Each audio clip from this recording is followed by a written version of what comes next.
The timeline of Shinobi is confusing, so I'm just going to avoid that one. But here we have the Shadow Dancer on the Mega Drive. In this saga, you'll still play as Joe Musashi on another mission to destroy a syndicate. This time, it's Union Lizard. On the first stage, you can get a feel for the character. You won't be heavily attacked here, and most of the enemies are one-hit kills. In the top left-hand side of the screen is your current score, and in the centre is the high score. And in the top right is the time remaining for that stage. In the lower left is your special move. Unlike the Revenge of Shinobi, you can't change the selection. This doesn't matter as they all essentially do the same thing. In the far right is the amount of hostages there are remaining for the stage. You only need to make contact to set them free. None are hidden, so it won't be a challenge in itself. And in the centre is your K9 friend's charge meter. Simply stand up or crouch and hold the attack button to charge it up and let go to send him firing towards the nearest enemy. He'll only bite down on them for a short time. Yeah, there's a dog on your balls. This will distract them long enough for you to attack them. Be careful, as if you time your attack wrong, he will get hurt and shrink into a puppy. There will be a time limit before he returns to his normal size. When he's a puppy, he has no purpose. Joe himself is different from the Revenge of Shinobi as you no longer have a double jump, but you do have unlimited shurikens. Joe can also jump to a platform above or below by pressing the appropriate direction button and jump. Once you have freed enough hostages, then your weapon will power up, increasing the shuriken's power. There is no energy meter either, instead it's one-hit kills. This means you can't be careless in the way you make your way through the stage. You can, however, get knocked by an enemy which will just bounce you back slightly. Power-ups will only come when you rescue a certain amount of hostages. Your shurikens will power up, and this means they can hit the big guy with the shields and the jumping ninjas. Other icons may appear after killing an enemy, such as extra points and 1-ups. There are 5 rounds to get through, each with sub-levels. You start in the burning downtown where you'll encounter the weaker enemies in the game. They can still catch you out with their attacks, but you'll learn what each enemy can do. Earthquakes, falling rocks and explosive manholes are your biggest danger here. The first boss is a giant robotic ninja. He will send rocks down from above and breathe fire at you. With all bosses, the head is what you want to aim for. Their health is represented by small flames in the centre of the screen.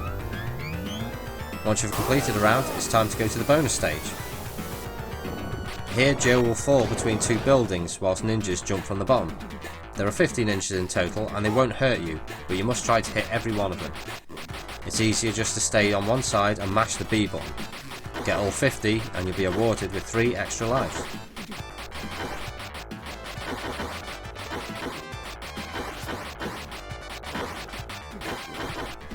Round 2 is Battle on the Railway. Here you'll go across a bridge with hostages above and below. Not as hard as this may seem. You'll eventually go through a stage that looks familiar to the Revenge of Shinobi, and then on to the boss.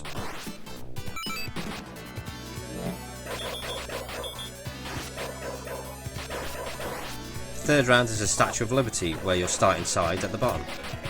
Here you'll come across the jumping ninjas. They are colour coded, which represents their difficulty. Blue are simple, gold have a bit more challenge to them, and the red ones are hard. They will somersault towards you and hit you from above. It's best to move quick when they jump. Once outside, you'll be on the elevator where you'll be attacked by plenty of these ninjas and helicopter gunfire. It's relatively short, so don't panic. Once at the top, it's boss time. Not too hard to defeat, it's just being precise with aiming for the head whilst avoiding the saw blades. Round 4 is in the darkness. This is set in some caverns where you'll really have to plan ahead rather than jumping straight in. A lot of patience and you'll get through okay. The boss is a wheel of fire that is very easy to defeat. When it stops, just shoot the centre and repeat.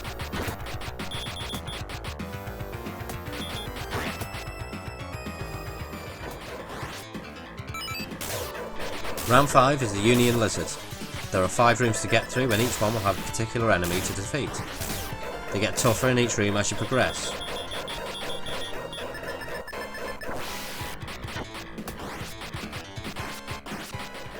Room 5 is the hardest with the black ninjas.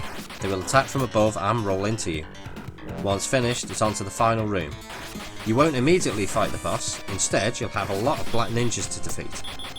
Here is where it ended for me. The challenge was just too hard. But is it worth playing? This to me isn't as good as the Revenge of Shinobi, but still has me coming back to it. It controls absolutely fine, and the levels are short, but not too short. The graphics are very good, there's plenty of detail in the levels, and the enemy sprites look great too. Sound effects are okay, they could be better, but they don't ruin the game.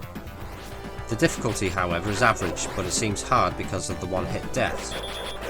The only thing that makes it increasingly difficult are the jumping ninjas.